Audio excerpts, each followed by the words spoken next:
नमस्कार दोस्तों, मैं जयप्रकाश सैनी प्रयास ऑनलाइन क्लासेस जो चैनल है इस पर आपका हार्दिक स्वागत करता हूं, अभिनंदन करता हूं।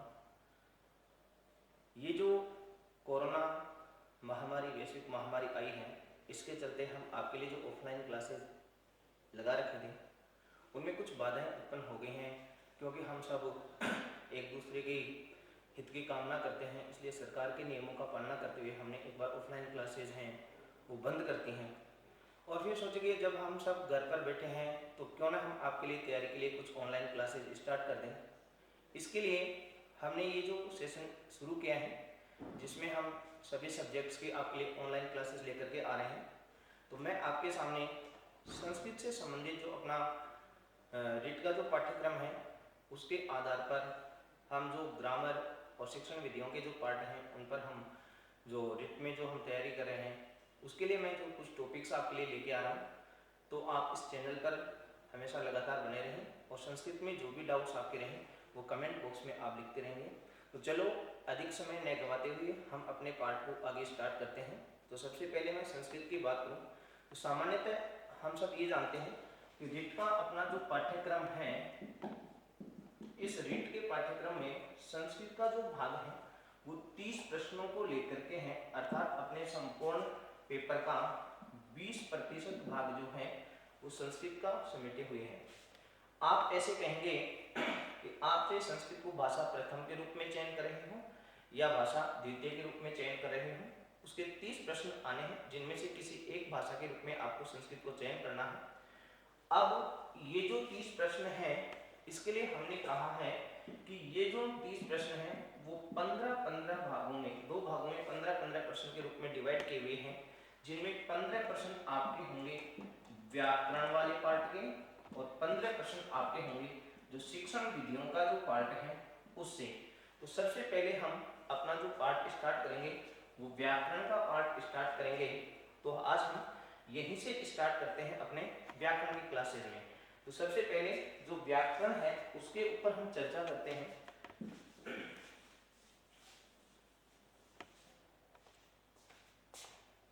पहली बात तो ये दोस्तों, ये जो व्याकरण शब्द है अपने पास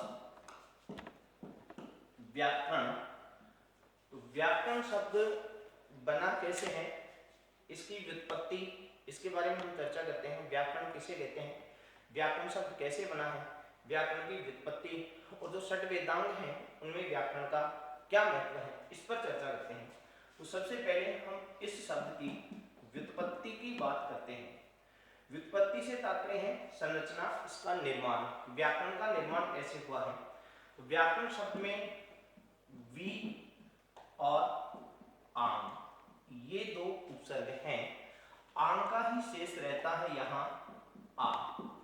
वी और आंग दो उपसर्ग हैं और यदि आप धातु की बात करते हैं तो इसमें डुक्रिय करनार्थे डुक्रिय धातु है जिसका शेष रहता है क्री। और यदि आप इसमें प्रत्यय की बात करते हैं तो संस्कृत का एक प्रत्यय लुट प्रत्यय, तो इसमें लुट प्रत्यय का प्रयोग हुआ है। यदि आप संरचना की बात करें तो व्याकरण शब्द में वी और आंग दो उपसर्ग हैं, डुक्रिय धातु है और लुट इसमें प्रत्यय है। इन शब्द के योग से अपना जो शब्द बना है वह बना है व्याकरण। ये तो बात हुई इसकी व्युत्पत्ति की। अब चर्चा करते हैं इसकी परिभाषा को लेकर के। परिभाषा, व्याकरण किसे कहते हैं, तो आप सरल सी शब्दों में इसकी परिभाषा की बात आप ऐसे कहें तो आप ऐसे कह सकते हैं व्याक्रियन्ते व्युत्पाद्यन्ते शब्दाः अनेनेति व्याकरणम्,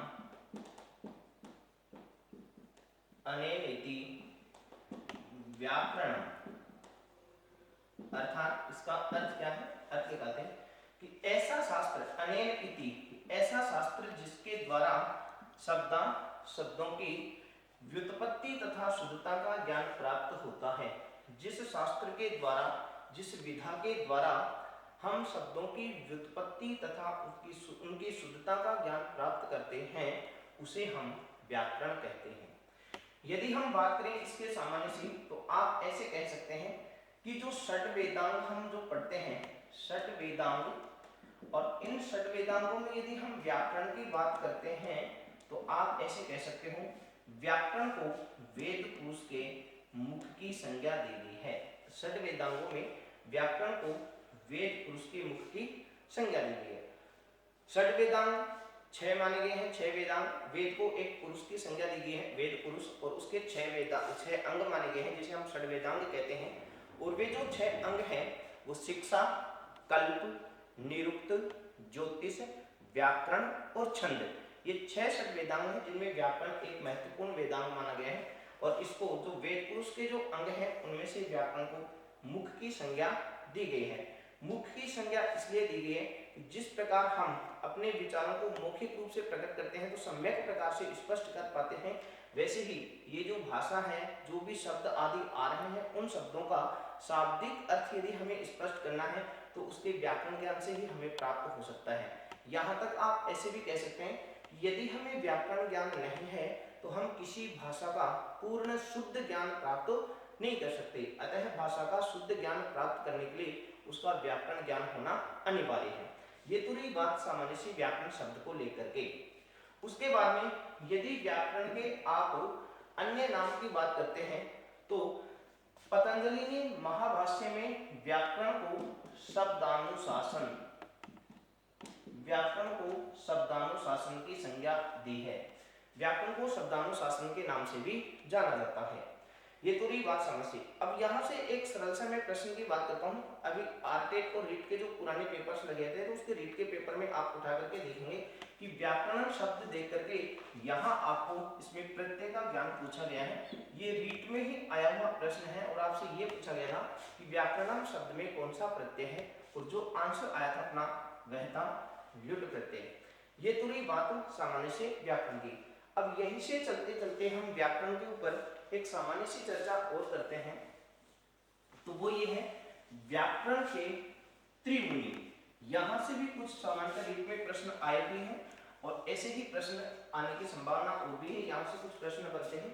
तो सबसे पहले हम एक छोटा सा नाम लेते हैं। वहां पर एक नाम आपके लिए आता है त्रिमुनि, या तो त्रिमुनि कह दें या आप इसको ऐसे कह सकते हैं मुनि त्रय, अर्थात व्याकरण के त्रिमुनि। जहां व्याकरण के त्रिमुनि का नाम आता है तो वहां पहला नाम तो आप लेंगे पाणिनि का, दूसरा नाम जहां आता है वह आता है वररुचि, वररुचि का ही नाम है कात्यायन, और जहां तीसरा नाम आता है वह है पतंजलि। ये सामान्य से हम जानकारी कर रहे हैं। तो सबसे पहले पाणिनि की बात करते हैं।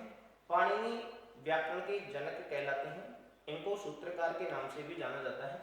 इन्होंने व्याकरण में सूत्रों की रचना की है, इसलिए पाणिनि को सूत्रकार के नाम से भी जाना जाता है। पाणिनि को ही अपन व्याकरण का जनक भी कह सकते हैं। ईसा पूर्व 5वीं शताब्दी में, ईसा पूर्व 500, महर्षि पाणिनि के पुत्र के रूप में पाणिनि का जन्म हुआ था। इनकी माता का नाम दक्ष था। सलातुर ग्राम में इनका जन्म हुआ माना जाता है। तक्षशिला विश्वविद्यालय में इन्होंने विद्वत रूप से शिक्षा ग्रहण की है। इनके गुरु का नाम आचार्य वर्ष या उपवर्ष के नाम से भी जाना जाता है। इन्होंने व्याकरण से संबंधित एक महत्वपूर्ण ग्रंथ लिखा है जिसका नाम इन्होंने दिया है अष्टाध्यायी। यदि आप बात करते हैं तो अष्टाध्यायी की रचना करने के कारण पाणिनि को अष्टाध्यायीकार का नाम भी दिया गया है।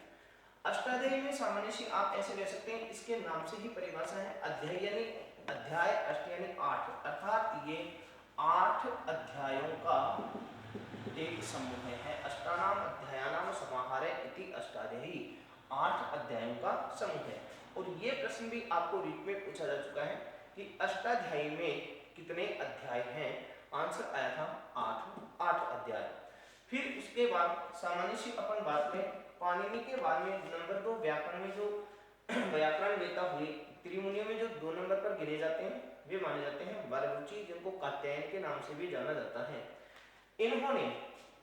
इन्होंने पाणिनि के सूत्रों में जो सूत्रों के आधार पर जो उदाहरण दिए गए उनमें जो त्रुटियां रही थी उनको पूर्ण करने के लिए, अर्थात सूत्रों को पूर्ण करने के लिए इन्होंने वार्तिकें लिखी हैं और वार्तिक लिखने के कारण ही वररुचि को वार्तिककार की संज्ञा दी गई है।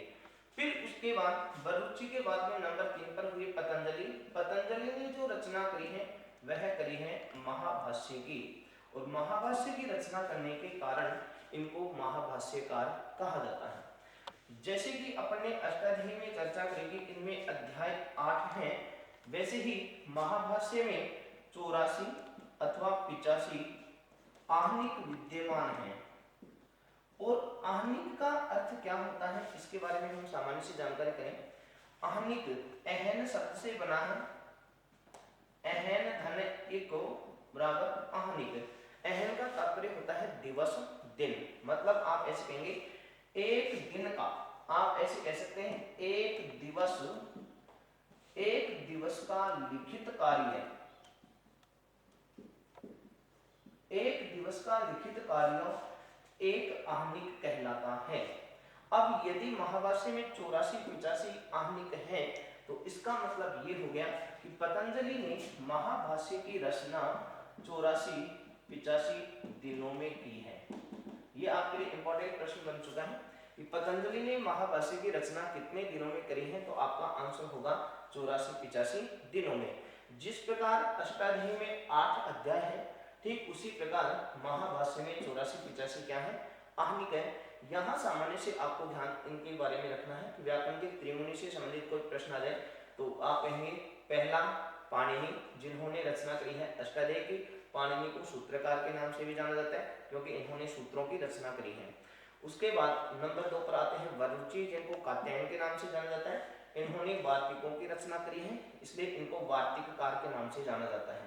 नंबर 3 पर आते हैं पतंजलि, जिन्होंने महाभाष्य की रचना की है। महाभाष्य 84-85 दिनों में लिखा गया है, इसलिए इनमें जो एक दिन का लिखित कार्य है उसको एक आहनिक कहा जाता है। तो महाभाष्य में 84-85 आहनिक विद्यमान है। अभी थोड़ी देर पहले अपन ने चर्चा करी थी व्याकरण को लेकर के कि महाभाष्य में व्याकरण को पतंजलि ने शब्दानुशासन की संज्ञा दी है। ये सामान्य से अपन ने त्रिमुनि या मुनित्रय की चर्चा करी है। उसके बाद आगे की हम चर्चा करते हैं, तो यहाँ हम व्याकरण में जो अपन सामान्यतः पाठ पढ़ते हैं जिनमें वर्णों वाला जो टॉपिक आता है वर्ण विचार का, उससे पहले ही हम एक सामान्य से वर्ण पढ़ने से पहले एक सामान्य सी चर्चा करेंगे जिनका नाम है माहेश्वरी सूत्र। तो सबसे पहले हम जो टॉपिक ले रहे हैं, जो नाम ले रहे हैं, उसका नाम है माहेश्वर सूत्र। ये माहेश्वर सूत्र क्या है, आप ऐसे समझ लें व्याकरण की जो आधारशिला है वो माहेश्वर सूत्र ही है। माहेश्वर सूत्र है क्या, उनके बारे में सामान्य सी जानकारी कर लेते हैं। ये ध्यान दें, भगवान महेश्वर, शिव को कहा जाता है, भगवान शंकर को, भगवान शिव को भगवान महेश्वर कहते हैं। तो भगवान महेश्वर ने तांडव नृत्य करते समय अपने वाद्य यंत्र डमरू, जिसे संस्कृत में ढक्का के नाम से हम जानते हैं, कि अपने वाद्य यंत्र डमरू को बजाया, और जब उस डमरू से जो ध्वनियां निकल रही थी उन्हीं ध्वनियों को महर्षि पाणिनि ने सूत्रबद्ध किया, और जो ध्वनियां सूत्रबद्ध की गई थी उन्हीं ध्वनियों को महर्षि पाणिनि ने माहेश्वर सूत्रों का नाम दिया। अगर माहेश्वर सूत्रों की हम संख्या की बात करें तो आप ऐसे कह सकते हैं कि भगवान महेश्वर ने अपने वाद्य यंत्र को 9 और 5 अर्थात 14 बार बजाया, तो इनकी संख्या मानी जाती है कितनी, 14 चतुर्दश, ये इनकी संख्या की बात हुई। अब उसके बाद अपन आगे की चर्चा करते हैं कि जो 14 माहेश्वर सूत्र हैं यही व्याकरण की आधारशिला है। पाणिनि ने इन्हीं 14 माहेश्वर सूत्रों को आधार बनाकर फिर संपूर्ण व्याकरण ग्रंथ अष्टाध्यायी की रचना की थी। तो चलो हम चर्चा करते हैं माहेश्वर सूत्र पर कि वे जो 14 माहेश्वर सूत्र हैं वे कौन कौन से हैं। तो ध्यान देंगे, इन 14 माहेश्वर सूत्रों में सबसे पहला जो है वह तो है ए ई ओण। पहला माहेश्वर सूत्र है ए ई ओण। दूसरा जो सूत्र है वह है रे लिक। तीसरा जो सूत्र है वह है ए ओम। चौथा जो सूत्र है उसका नाम है आई आउच। फिर उसके बाद पांचवें सूत्र की हम चर्चा करते हैं। तो पांचवा सूत्र है हयवरट, छठवां है लण, सातवां यम गण नम। फिर उसके बाद आठवां सूत्र झबये, नौवां घैड धस। उसके बाद जो 10वां सूत्र है वह है जय बे गे डे दस, जब गढ़ दस। फिर उसके बाद 11वां सूत्र है खे फे छे ठे ठे चे टे ते वे, खप छठ थे चट कप। उसके बाद 12वां कपैया। और फिर 13वां जो सूत्र है वह है से रे सस सर। और अंतिम जो 14वां सूत्र था वह है हल। ये जो माहेश्वर सूत्र है 14। तो फिर से चर्चा करते हैं कि भगवान महेश्वर के वाद्य यंत्र डमरू से जो ध्वनियां निकली थी उन्हीं ध्वनियों को महर्षि पाणिनि ने सूत्रबद्ध किया था। और जो सूत्रबद्ध करके जो लिखा वो इस रूप में लिखा था। अर्थात पहला सूत्र है ए कोण, दूसरा है रे ऋग, तीसरा ए औ, चौथा ऐ औच, पांचवा अयवरट, छठवां लण, सातवां यमगणनम, आठवां झवे, नौवां घटदस, 10वां जब गढ़ दस। उसके बाद में आप लेंगे 11वां खे फे छे ठे थे, खप छठ थे चटे ते वे, चट तब, कै पै यो कप यो, से रे सस सर। और 14वां सूत्र है हल।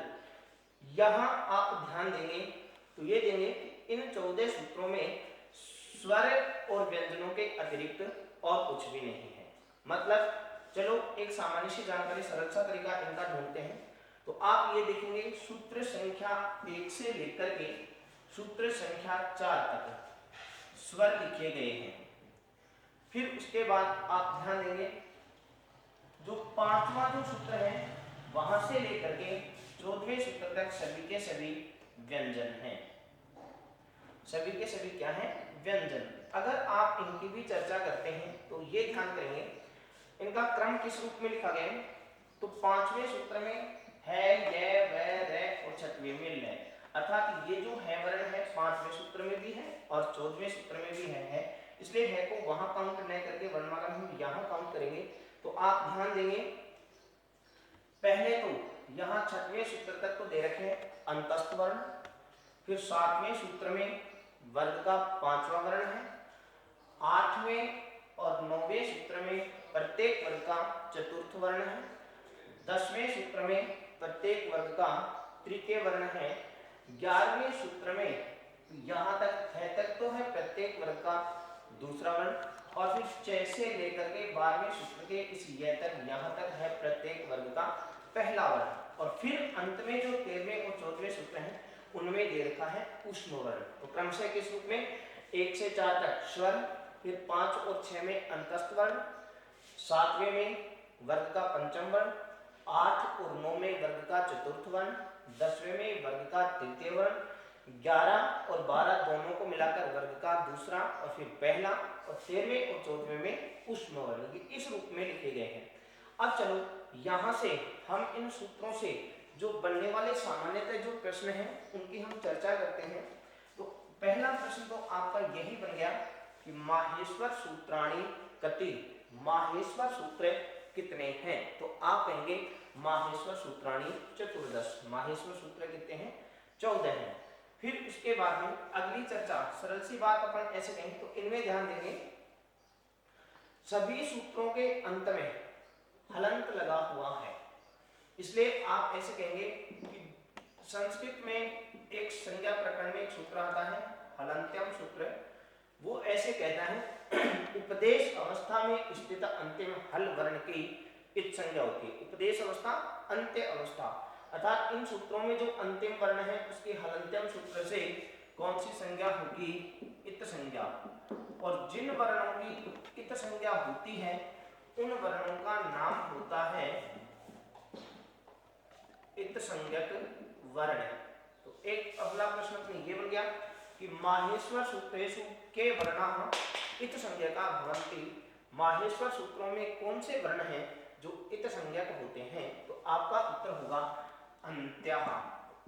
अन्त्यः वर्णाः इत्संज्ञकाः भवन्ति। कि माहेश्वर सूत्रों में जो अंतिम वर्ण होते हैं वो इत्संज्ञक वर्ण होते हैं। और यहाँ एक विशेष बात इसको ध्यान रखेंगे कि जिस वर्ण की इत संज्ञा हो जाएगी संस्कृत व्याकरण में तस्य लोप है, उसका क्या हो जाता है?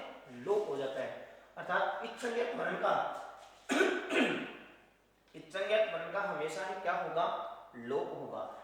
अब ऋट में ही एक प्रश्न यहां से ये आया था कि लोपः भवति, लोपः भवति, लोप होता है। लोप किसे कहते हैं? लोप किसका होता है ये नहीं पूछा गया। लोपः भवति लोप होता है। हमने ये कहा कि इत्संज्ञक वर्ण का लोप होता है, तो लोप किसे कहते हैं? तब वहां आंसर आया था अदर्शनम।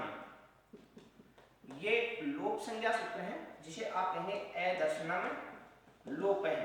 प्रसक्तस्य अदर्शनम लोपः संज्ञा, अर्थात विद्यमान ध्वनि का दिखाई न देना। दर्शनम यानी दिखाई देना और न दर्शनम अदर्शनम दिखाई न देना।